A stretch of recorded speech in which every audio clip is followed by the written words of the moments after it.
तो आज हम पढ़ने जा रहे हैं NCERT की क्लास 6 की फर्स्ट लेसन, जिसका नाम है सौरमंडल में पृथ्वी। सौरमंडल में पृथ्वी समझने से पहले हम जानेंगे सौरमंडल क्या है। ठीक है, तो हम सरल शब्दों में समझ सकते हैं। सौरमंडल को सूर्य और सूर्य के चारों ओर घूमने वाले सभी खगोलीय पिंड के रूप में समझा जा सकता है। सूर्य के चारों ओर परिक्रमा करने वाले सभी पिंड और सौरमंडल का हिस्सा माने जाते हैं। इन पिंडों में ग्रह, उपग्रह, विभिन्न क्षुद्रग्रह, धूमकेतु आदि शामिल होते हैं। जैसे हमने सौरमंडल के बारे में समझ लिया, ठीक उसी प्रकार जैसे खगोलीय पिंड क्या है, नक्षत्र मंडल, ध्रुव तारा, ग्रह और सूर्य तो आता ही है इसके अंदर, शुक्र, प्लूटो, पृथ्वी। ठीक है, फिर उसके बाद क्षुद्र ग्रह, उल्कापिंड, आकाशगंगा, धूमकेतु इत्यादि, ये सब क्या है, सौरमंडल का ही हिस्सा है, सौरमंडल के अंतर्गत ही आते हैं। तो सबसे पहले सौरमंडल में पृथ्वी, हम सौरमंडल में पृथ्वी देखते हैं तो इसमें देखेंगे खगोलीय पिंड। खगोलीय पिंड किसे कहते हैं, तो सूर्य, चंद्रमा तथा वे सभी वस्तुएं जो रात में आसमान में चमकती हैं। यानी आसमान में रात के समय जो चमकती है, ठीक है, जैसे सूर्य हो सकता है, चंद्रमा हो सकता है, और वो सभी वस्तुएं हो सकती है जो चमकती हैं रात के समय, ठीक, वो खगोलीय पिंड कहलाती हैं। इनके पास क्या होता है, स्वयं की ऊष्मा होती है या प्रकाश होता है, जैसे तारा हो गया, सूर्य हो गया। ठीक है, यदि नक्षत्र मंडल की बात करें तो ये तारों का समूह होता है। ठीक है, अर्सा मेजर, बिग बियर नक्षत्र मंडल को ही कहा जाता है। स्मॉल बियर या सप्तऋषि अर्सा मेजर के भाग, ये क्या है, नक्षत्र मंडल के भाग ही हैं सब। ध्रुव तारा की बात करें तो उत्तरी दिशा में होता है, ये अस्थायी होता है। सप्तऋषि की सहायता से ध्रुव तारे की स्थिति ज्ञात कर सकते हैं। ठीक है, किसकी सहायता से ध्रुव तारा की स्थिति ज्ञात की जा सकती है, तो सप्तऋषि की सहायता से। ठीक है, ग्रह, खगोलीय पिंड जिनमें स्वयं की ऊष्मा व प्रकाश नहीं होता है। यानी खगोलीय पिंड क्या है, खगोलीय पिंड जिनमें स्वयं की ऊष्मा व प्रकाश नहीं होता है, वो क्या कहलाएंगे, ठीक, ग्रह कहलाएंगे।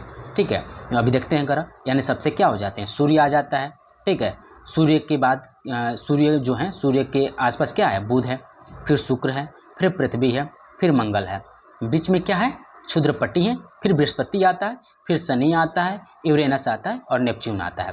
यानी सूर्य का सबसे नजदीक ग्रह कौन हो गया, बुध हो गया। वहीं पृथ्वी की बात करें तो सूर्य से तीसरा नंबर पे पृथ्वी आता है। ठीक है, जैसे सौरमंडल में हम पृथ्वी देख रहे थे, तो यानी कि सूर्य में बुध, शुक्र और शुक्र के बाद पृथ्वी, यानी कि जो सौरमंडल में पृथ्वी का स्थान है, कौन सा स्थान है, तीसरा नंबर का स्थान है। ठीक है, बुध, शुक्र, पृथ्वी और मंगल, ये सभी ग्रहों को क्या कहा जा सकता है, आंतरिक ग्रह कहा जा सकता है। आंतरिक ग्रह क्यों कहते हैं, क्योंकि क्षुद्र पट्टी से पहले आती है और सूर्य के सबसे नज़दीक होती है। ये चट्टानी संरचना की होते हैं और आकार में छोटे होते हैं। वहीं क्षुद्र पट्टी की बात करें तो बृहस्पति, शनि, यूरेनस, नेपच्यून आते हैं। ये बाह्य ग्रह इन्हें कहा जाता है। ये गैसीय व तरल अवस्था में होते हैं और आकार में बड़े होते हैं।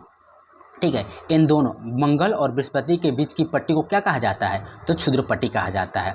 ठीक है, अब देखते हैं, जो ग्रह सूर्य से जितना नज़दीक होगा, सूर्य के चारों ओर परिक्रमण कम समय में करेगा तथा दूरी के अनुसार परिक्रमण का समय भी बढ़ता जाएगा। यानी हम समझ सकते हैं कि मान लीजिए देख रहे हैं कि बुध क्या है, सूर्य के सबसे नज़दीक है, तो क्या करेगा, सबसे कम समय में इसका परिक्रमण करेगा, और जो जितना दूर रहेगा उतना तो ज़्यादा स्थान घेरेगा ऐसे परिक्रमण करते समय, तो ज़्यादा क्या बोलते हैं, ज़्यादा समय लेगा।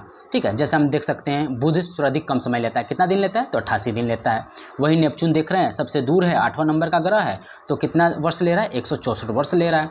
ठीक है, और क्या देखते हैं, सर्वाधिक उपग्रह चंद्रमा के पास वाला है। चंद्रमा वाला ग्रह क्या हो गया, शनि हो गया। शनि के पास कितने उपग्रह हैं, तो 82 हैं, और बृहस्पति के बाद कितना है, 79 है। ठीक है, अब ज्योग्राफी समझते हैं, क्योंकि हम ज्योग्राफी पढ़ रहे हैं। ठीक है, तो ज्योग्राफी क्या है, ज्योग्राफी को अगर हम डिवाइड करें तो इसके संधि विच्छेद करने से बनता है जियो प्लस ग्राफी। यानी जियो मतलब, ठीक है, जैसे पृथ्वी का विवरण, यानी कि ज्योग्राफी का मतलब क्या हो जाता है, पृथ्वी का विवरण जिसमें पढ़ा जाता है वो ज्योग्राफी कहलाते हैं। जैसे जियो को लॉजी में यदि बांट दें तो पृथ्वी का अध्ययन हो जाता है, और वहीं जियो को मेट्री में बांट दें, जियोमेट्री यानी पृथ्वी का मापन हो जाता है। वहीं जियो को आईडी के साथ जोड़ दें, जियो आईडी हो जाता है, वहीं पृथ्वी का कार्य के अनुरूप हो जाता है। ठीक है, यदि खगोल शास्त्री के रूप में हम आर्यभट्ट को जानते हैं। यदि शुक्र की बात करें तो पृथ्वी का जुड़वा ग्रह है, यानी कि शुक्र जो है हूबहू पृथ्वी जैसा दिखता है, इसलिए इसे जुड़वा ग्रह कहा जाता है, किसका, पृथ्वी का। ये आकार व आकृति में समान होते हैं, किसके समान होते हैं, तो पृथ्वी के समान होते हैं। कौन, तो शुक्र। प्लूटो की बात करें तो प्लूटो बौना ग्रह है। अंतर्राष्ट्रीय खगोलीय संगठन ने इसे ग्रह की श्रेणी से बाहर कर दिया है। पहले प्लूटो को बौना ग्रह कहा जाता था और ये एक ग्रह था, लेकिन जो अंतर्राष्ट्रीय खगोलीय संगठन है जो ग्रह की पहचान करता है वो अब इसे ग्रह की श्रेणी से बाहर कर दिया है। अब प्लूटो को ग्रह के रूप में नहीं देखा जाता है। वहीं पृथ्वी की बात करें तो आकार में 5वां बड़ा ग्रह है। जितने भी ग्रह हैं सभी से चौथा नंबर के बाद यानी 5वां नंबर का इसका स्थान आता है। आकार में 5वें नंबर पे आता है। पृथ्वी नीला ग्रह है, 2/3 सतह में इसकी पानी भरी हुई है। इसका आकार क्या है? भूआब है। भूआब किसे कहते हैं? यानी कि जो गोलाकार ना हो, यानी कि गोलाकार सर्कल में तो हो लेकिन कहीं कहीं उसका जो भाग हो, ठीक है, थोड़ा कटा हो, धसा हो, वो क्या कहला जाएगा? भूआब कहला जाएगा। वहीं उपग्रह की बात करें तो पृथ्वी का उपग्रह कौन सा है? चंद्रमा है।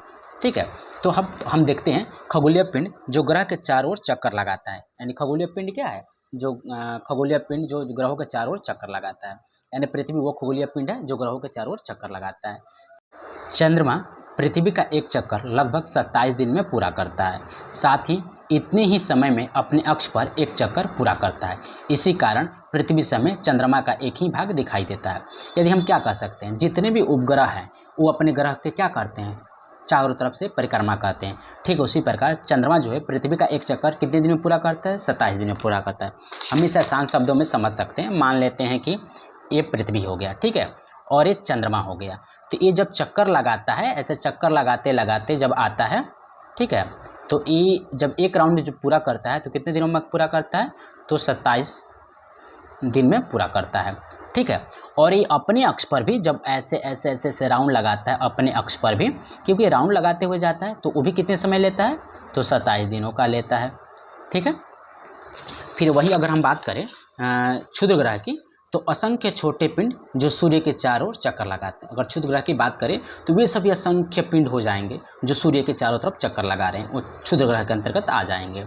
मंगल व बृहस्पति के मध्य बेल्ट, ठीक है, जैसे हमने क्षुद्र ग्रह देखा, यहाँ मंगल, जैसे यहाँ देख पा रहे हैं हम, मंगल और बृहस्पति के बीच में क्या है? क्षुद्र पट्टी है। वही क्षुद्र ग्रह है जो मंगल और बृहस्पति के बीचों बीच पाए जाते हैं।